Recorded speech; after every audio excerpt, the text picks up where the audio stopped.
In 1971, a speed shop on Long Island stuffed a 454 cubic inch big block into a Chevrolet Vega, the same engine that powered the Chevelle SS. 450 horsepower crammed into a 2,200-pound economy car that General Motors was selling as the future of American automobiles. This thing ran 11 second quarter-mile passes. It embarrassed Corvettes. It came with a factory warranty through a Chevrolet dealer, and General Motors pretended it did not exist. Because at the exact moment this car was being built, General Motors was telling America that the muscle car era was over. New emissions laws, rising insurance rates, corporate liability. The performance era was dead, and there was nothing anyone could do about it. That was a lie. And the 454 Vega proved it. The man who built it died in October 2023. He took his secrets with him. Nobody knows exactly how many of these cars were ever made, where the survivors are, or whether the full truth will ever come out. This is the story Detroit tried to bury. To understand why this car matters, you need to understand the LIE it exposed. In 1970, General Motors unveiled the Chevrolet Vega as their answer to imported economy cars. The Vega was supposed to represent the future of American automobiles. Lightweight, fuel-efficient, modern. What it actually represented was one of the biggest disasters in automotive history. The Vega's aluminum engine had no iron cylinder liners. The cylinder walls wore out so fast that some engines needed rebuilding before 50,000 miles. The bodies rusted through in the rain. Consumer Reports would later call it one of the worst cars ever made. This was the car General Motors told America was the future. Meanwhile, the executives in Detroit were killing off every performance option that made Chevrolet exciting. The LS6 454 Chevelle was gone after 1970. The Z28 Camaro was neutered. Insurance companies were raising rates so high that young buyers could not afford muscle cars, even if the factories still made them. General Motors' official position was simple. The regulations made it impossible. The liability was too high. The performance era was over, and there was nothing anyone could do about it. That was the LI. Because at 598 Sunrise Highway in Baldwin, Long Island, a guy named Joel Rosen was about to prove that everything General Motors was telling you was complete nonsense. If you are watching this and realizing you have never heard of the Motion Performance Vega, you are not alone. This car has been buried so deep in automotive history that most enthusiasts do not know it exists. If you want more stories like this, stories that dig into the cars and the people that mainstream coverage ignores, hit subscribe right now. I cover automotive history that deserves to be remembered. Now let me tell you about the man who built impossible machines. And trust me, what he did with the Vega was not even his craziest idea. Joel Rosen started Motion Performance in the mid-1960s as a speed shop specializing in Chevrolet performance. By 1967, he had partnered with Baldwin Chevrolet, a small family dealership just up the road from his shop. The arrangement was beautifully simple. A customer would order a new Chevrolet through Baldwin Chevrolet. The car would be delivered to Motion Performance for modification. Then the finished product would be sold through the dealership with financing through GMAC, the same financing you would get on any new Chevy. This meant you could buy a car that Joel Rosen had personally modified with a factory warranty through a legitimate General Motors dealer. It was a handshake deal between a speed shop and a mom-and-pop dealership that General Motors officially knew nothing about. Unofficially, they knew everything. Zora Arkus Duntov, the legendary engineer who created the Corvette, personally befriended Rosen. Duntov introduced him to Vince Piggins, Chevrolet's head of product promotions and the internal champion of every performance program General Motors pretended did not exist. Piggins was a master of bureaucratic camouflage. He avoided words like high performance and paperwork, substituting phrases like off-highway or heavy-duty to avoid triggering corporate oversight. General Motors was getting the performance image without carrying the liability. The cars sold. Baldwin Chevrolet was generating revenue.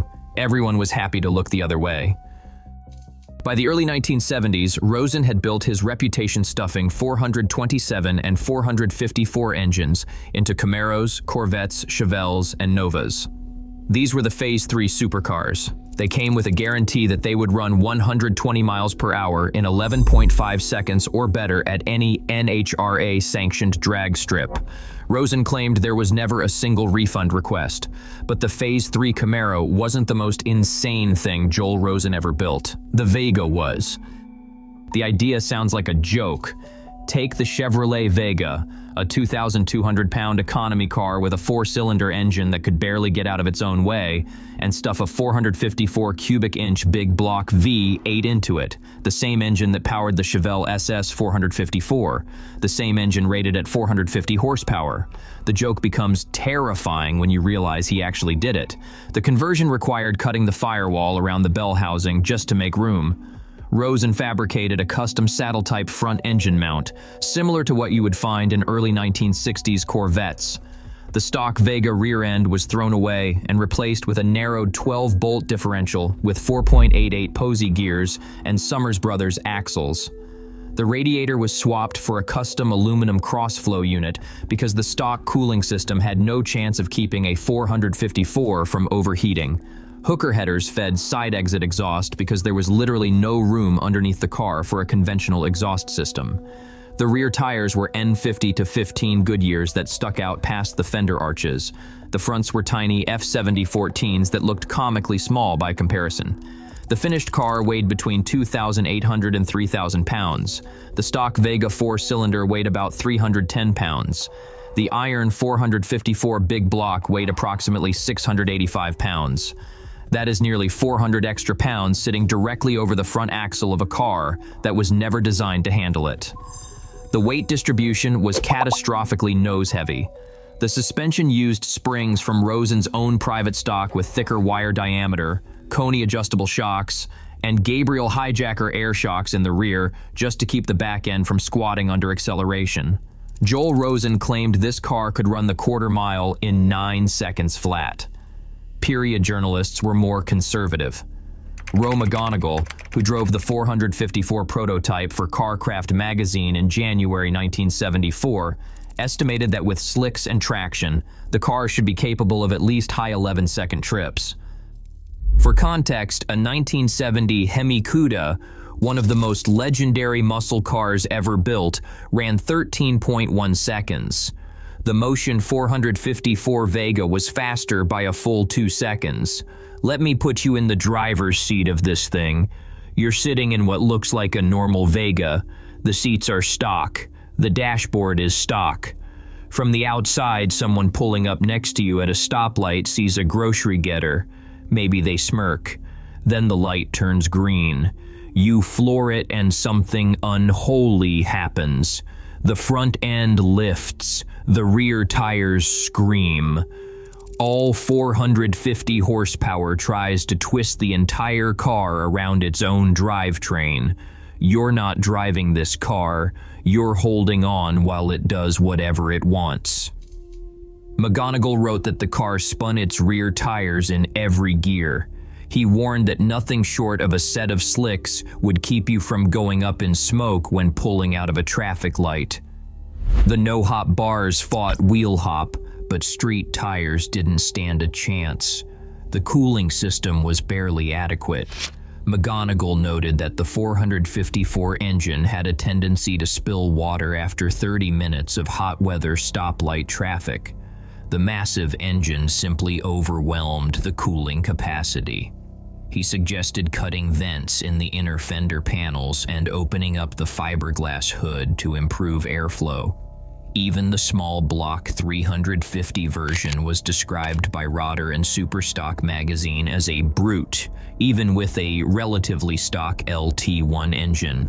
A later owner of a documented Baldwin Motion Vega described the experience this way. Driving the car is a thrill, it is loud, and it rides hard because of the no-hop bars and air shocks in the rear. Most people who saw it didn't even know what they were looking at. They'd comment, "A nice V8 Vega," or "What is that?" This was not a car you drove to work.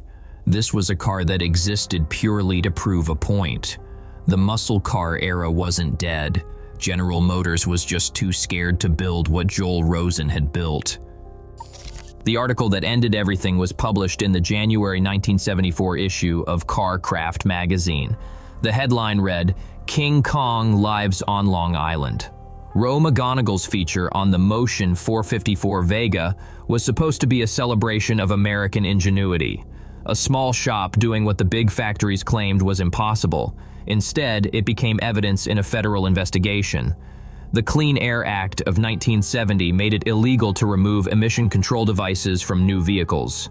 Each device removed carried a fine of up to $10,000.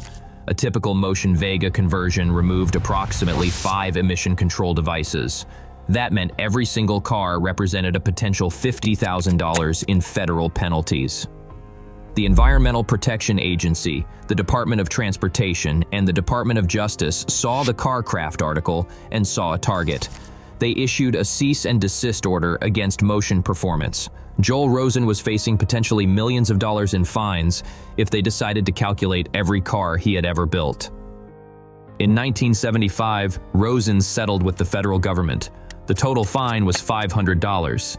In exchange, he agreed to stop building modified street-legal vehicles.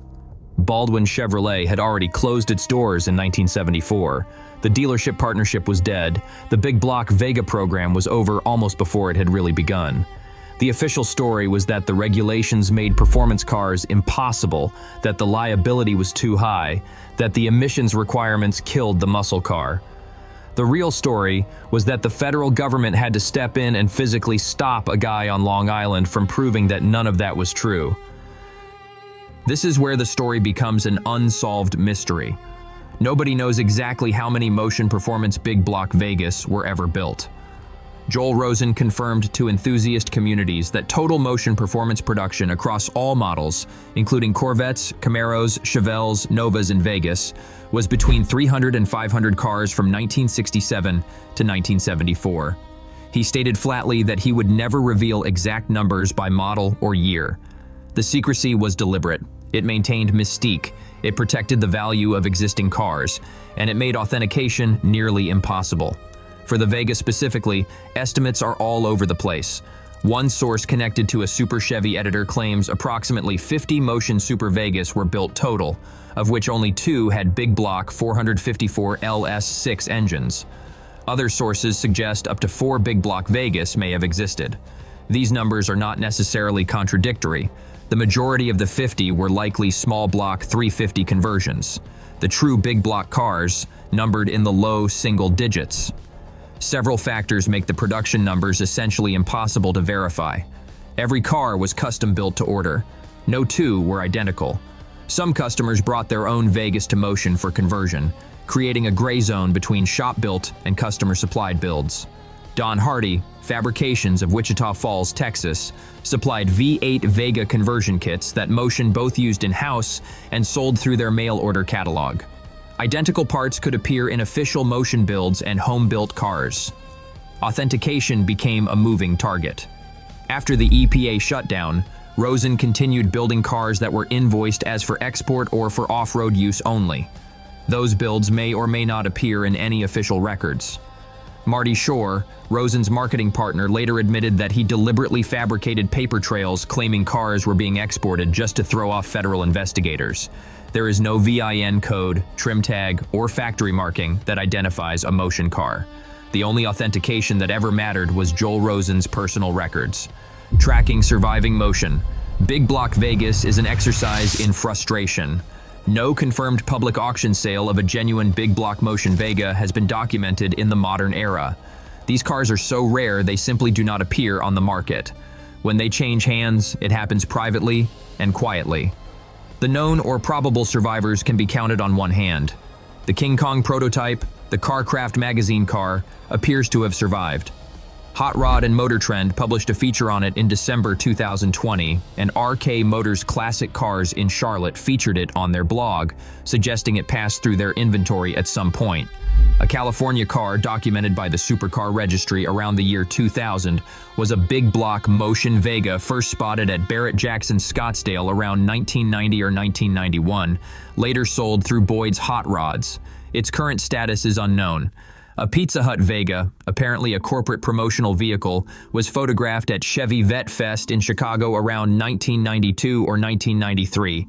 It has since vanished. A Florida barn find, a 1974 with Don Hardy V8 conversion kit components, 6 original Motion emblems in the glove box, and traces of Motion's signature white stripe under the primer, was submitted to Rosen for authentication. His verdict was inconclusive. He did not have any records regarding this specific car, while confirming he did build some just like it in the mid to late 1970s.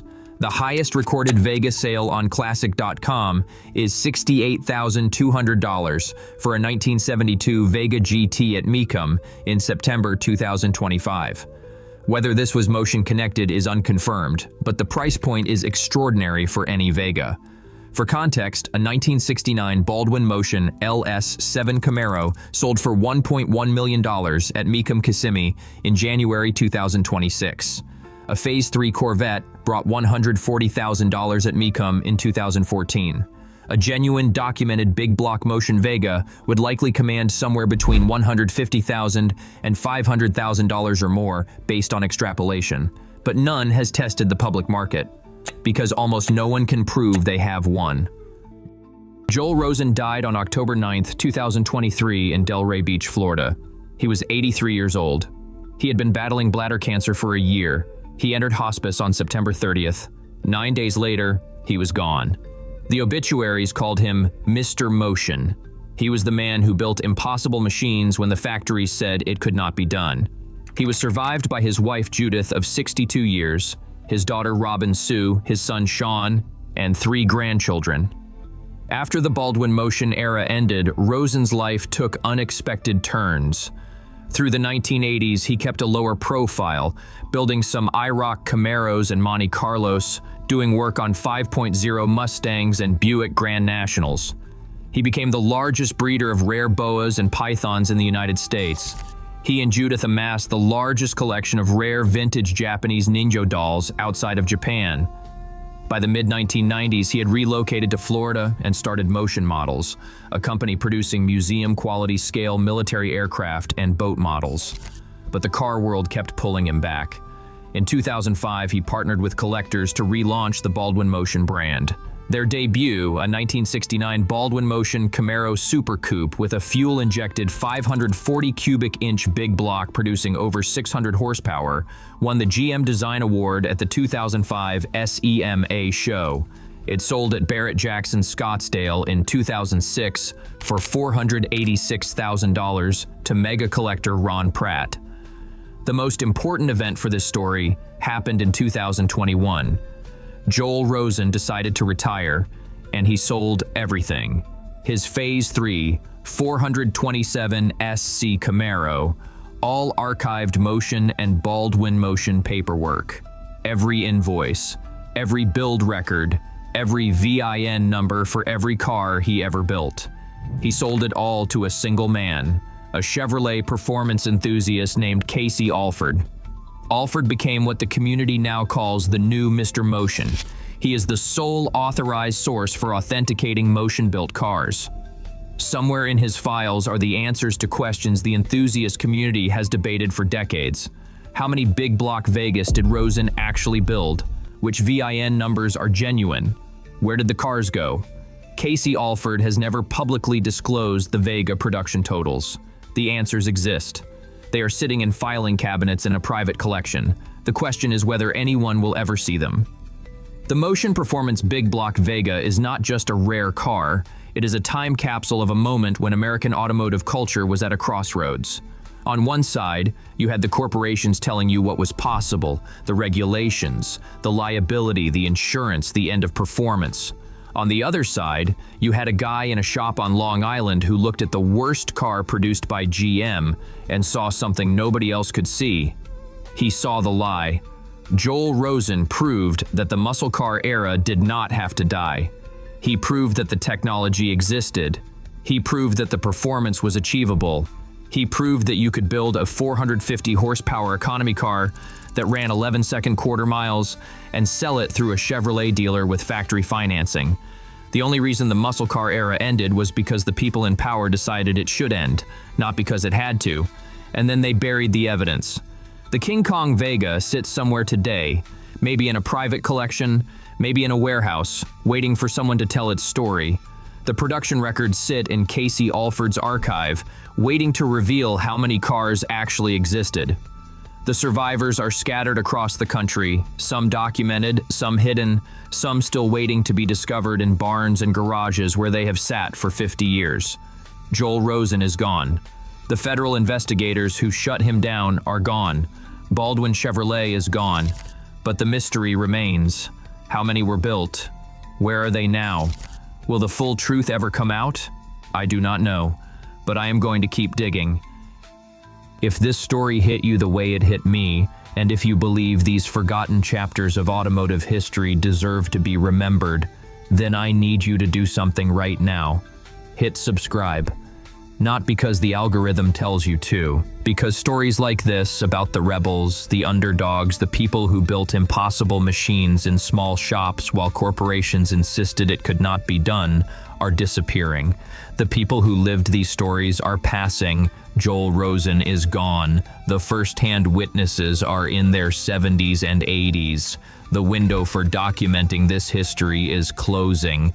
I am going to keep telling these stories as long as I can find them, but I need you with me. Subscribe, turn on notifications, share this with someone who needs to hear about the car Detroit tried to bury. The next video is already in production. I will see you there.